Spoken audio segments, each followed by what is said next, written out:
Kold sved bryder ud, mens du ser på vandregningen for de sidste 3 måneder. At flytte til et nyt hus i et nyt samfund har ført til en stigning i vandpriserne. De yngre familiemedlemmer presser på for bæredygtighed, og nyheder om vandforurening og knaphed er overalt. Det er tid til at handle, for at spare vand og reducere forurening. Men hvor skal man begynde? Hvad betyder virkelig noget? Træd ind i dit spil.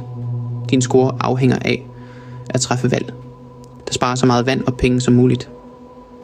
Men pas på.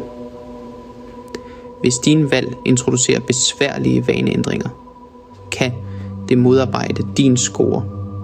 Du kan altid følge din fremgang ved at klikke på en af dine interessenter i midten af dit spillebræt.